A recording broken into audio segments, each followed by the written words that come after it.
What good music for our guests coming in here on Good Things. Rhino, if you're watching over at SuperTalk.fm, you will see I am not alone in the Good Things studio. And so don't delay also in planning your Mississippi getaway. Everything you need to know there is over at visitmississippi.org. But I have Sgt Pushup. He is an Army veteran who's doing 1 million push-ups across America to help children with their struggles. And you have made your stop here in Mississippi. So welcome, Sgt Pushup. You know what time it is. Yes, indeedy. How are you doing today? Push-up time, right? Yes, indeedy. Give me the Bengay Icy Hot and Rubbing Alcohol, and I'm ready to stand tall and give you my all.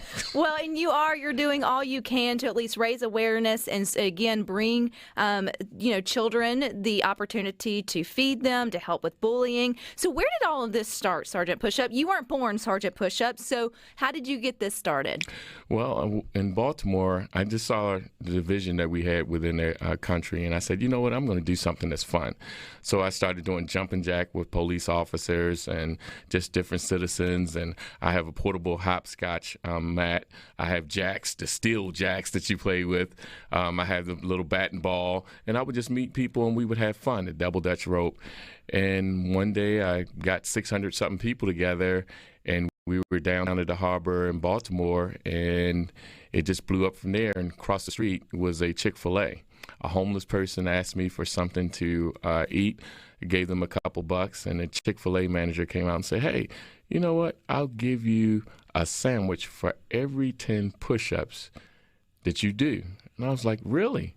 So I did 2,300 push-ups in 2.5 hours, and I gave away a bunch of sandwiches. And then that's when the idea popped up. Oh, man, we have 13 million children not eating every night.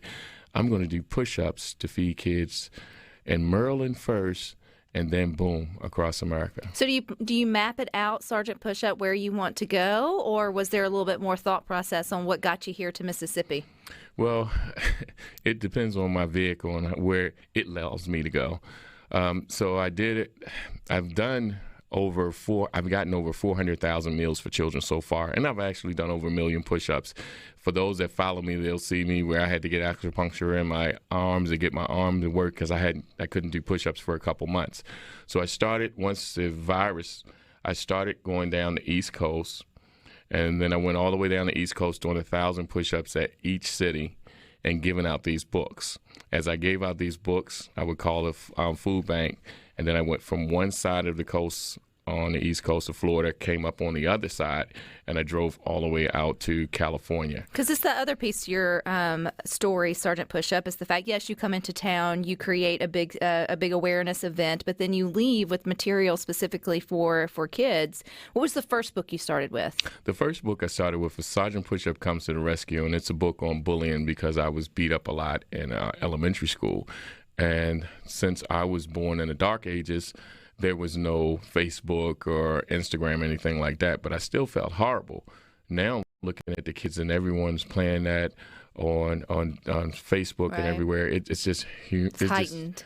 It's very heightened, and I just felt bad for kids. And I said, you know what? I'm going to share what I can in order to help kids because 3,069 attempt suicide every day. And sometimes they just need to know that there's a sergeant in their corner. Yes, and I bet nobody's bullying you now. No. But thanks to the virus, but thanks to the pandemic, though, you have another awareness campaign, which is talks to the kids about germs. I mean, and this is great. I think this is good hygiene, just to teaching kids what they can do to maybe control their own health. And it's not just hygiene. You go through eating and exercise too. So why was this timely? What made you want to get this health and wellness message out? Well, my mother told me I was doing 3,069 push-ups, and I had made it all the way to Dallas, so I was going across.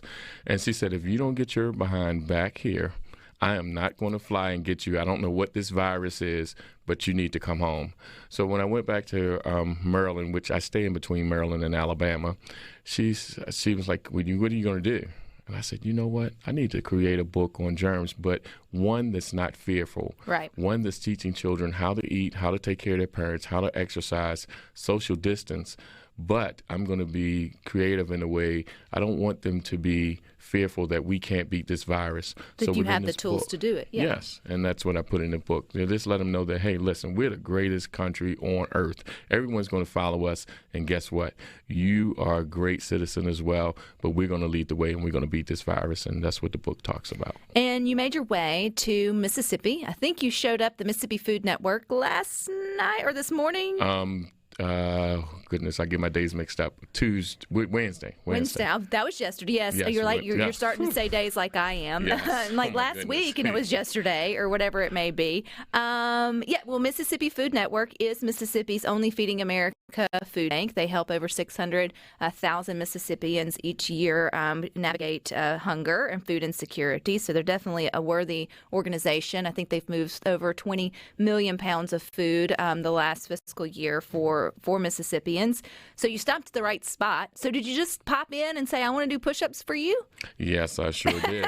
And I had been watching from afar. And I said, you know what? I got to get down to Mississippi. I have to get to Mississippi.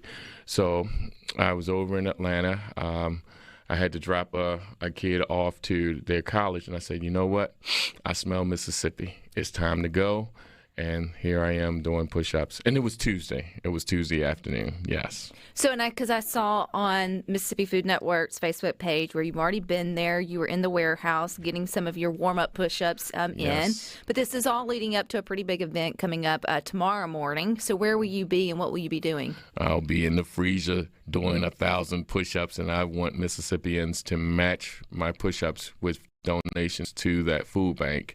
And I would like to give a big shout out to Mr. Tim Bennett. He is the CEO of the Hank Aaron Sports Academy. So when I talked to him about what I was doing, he said, what?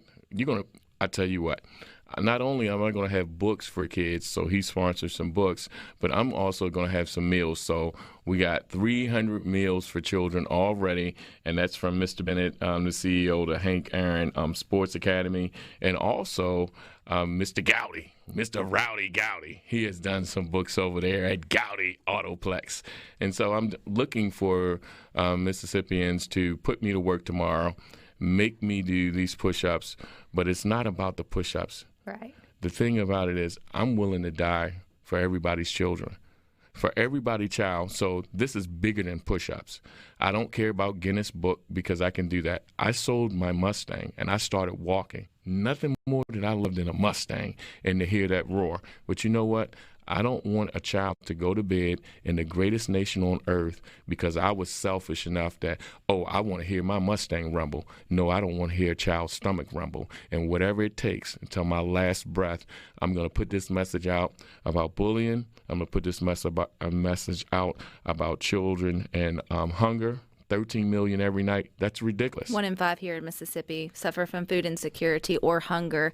And, from a mom's perspective and just a Mississippian's perspective, I mean, if you're not fed, then you can't do all the other things that we want children to be able to do to grow up to be productive citizens, right? I mean, when you think about why should it be my problem? Well, it is your problem because they can't study, they can't learn, they can't break generational cycles, They can't do all of that on an empty stomach. And so, I mean, that's the part of it. Whatever motivates you to get concerned about the hunger issues here in Mississippi. I mean, you find the thing to pull your heartstrings, but for some of it, you just need to hear that, hey, if they don't know where their food's coming from, they're going to first start to steal or do nefarious things to find the ways that they can get food, shelter. Before, they're not all, and I won't say that's painting with a broad brush. I shouldn't do that. That's not fair. Some do fight that adversity and find their way through education and all. But there's a large gap who their stomach takes over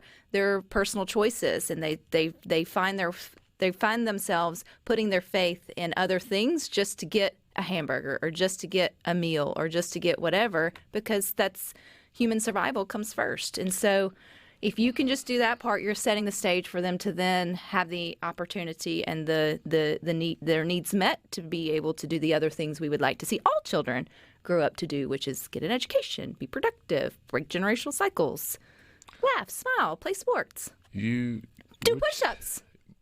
Ma'am, what you said there was so powerful. And what people don't understand, I met a gentleman whose daughter was victimized, and they caught the kid that did it. And he said, I had a choice, either killing your daughter or doing, you know what gang members have to do.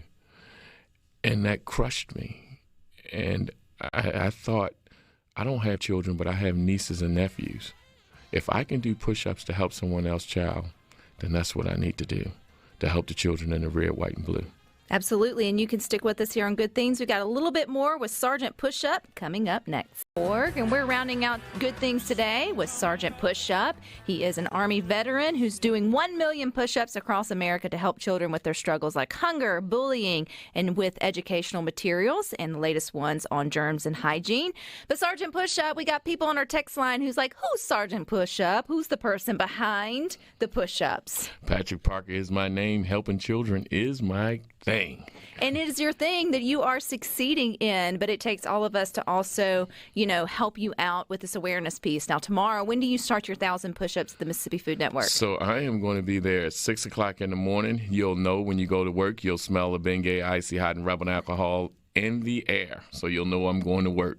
Well, do you do any other physical activity besides all your push-ups? Which a push-up is a full body exercise, so yes. that keeps you healthy. Yes, I do that. I'll jump my rope every once in a while. I do a heck of a lot of driving in that old 96. So getting out and doing a few push-ups lets you sort of get the old cobwebs off and get you back ready in the car. And I'm sure the Mississippi Food Network will be streaming it on their Facebook page and other places. And not all of us, because you're talking to the state of Mississippi here on Good Things. So if we want to support what you're doing, from your books to getting part of your mission, what is your ask of Mississippi for tomorrow or in general? Okay, I'm going to put this out, Mississippi. You have a coach here by the name of Coach Deion Sanders. I said Coach Deion Sanders. I'm going to do that 1,000 push-ups at the food bank. If you will allow me, Coach Deion Sanders, I will come and do another 1,000 push-ups on that field away from your team with my mask on, and I want the donations to go to the food bank. So yes, old Sgt Pushup will go back to back, and I just want to help children in the area. You can help me by going to www.sergeantpushup.com. You can sponsor these books. These books are very important to help the children. And what I've told the food bank, for those books, I will give a portion of that to the food bank as well. But I would really love for Old Jackson State and the greatest coach, prime time Deion Sanders, Coach Deion Sanders, to allow me to do another 1,000 push-ups there. And I will be away from the team. I will be in the sun. I will have a cup of my ice, and I will do those push-ups after I do the 1,000 for the food bank. Well, I'm sure someone listening to Good Things will get in touch with him. I would like to think Coach Prime listens to us every day from 2 to 3, and who knows, he may be. And so that would be awesome. But that would also be awesome if we could get you connected to do your 2,000 here in Mississippi. I want to talk, though, to the fact you say you're just a regular person, and I would say you were not. You were very special. Not only thank you for your service, but just thank you, too, for feeling something inside of what you could do greater than yourself and giving it a go. Because I think there's so many of us who have ideas, book ideas, platform ideas, nonprofit ideas, whatever it may be. And it's not as big as 1 million push-ups, but they just, for whatever reason, don't take the next step. You took one step, and man, you're already rock. How many meals did you say you'd already collected for I've gotten kids? over 400,000 meals, but one of the directors from the food bank told me, he said, you've done well over that. And again, it's not about what I did in Iraq. It's about what am I doing today to make the country better. And you're very young, Rebecca, so you don't remember when we had President Kennedy. He said, ask not what your country can do for you, but what you're willing to do for your country. Well, if you're not willing to die for your children, and I don't have children, so I'm willing to do that. So I'm going to set the example. You set the example. Everybody has a gift that they can do. I just happen to be a little good at push-ups. And guess what? I have one arm. one arm is bad, but you know what? I'm not going to slack, because I promise with my last breath, I want to do something good for someone else. And if we can't help our children, then who are we? So that's what I'm here to do, my job, and help the children around the red, white, and blue.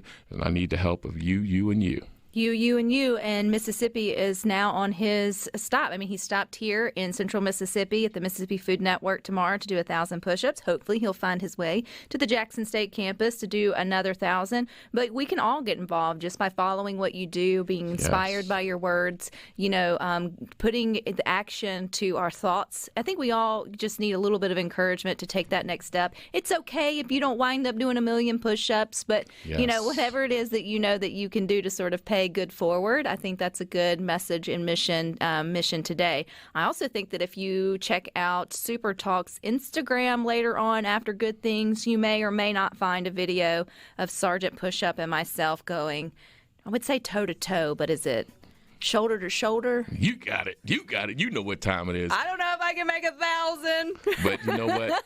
You've done great things by allowing me to be here. And again, I'd like to thank the owner, Tim Brown, and the Hank Aaron Sports Academy for sponsoring some books and meals for kids as well. That's what it's all about. And that rowdy, gowdy Autoplex. I'd like to thank them as well. Well, we thank you for your time and your service and what you're doing here in Mississippi. But you guys stick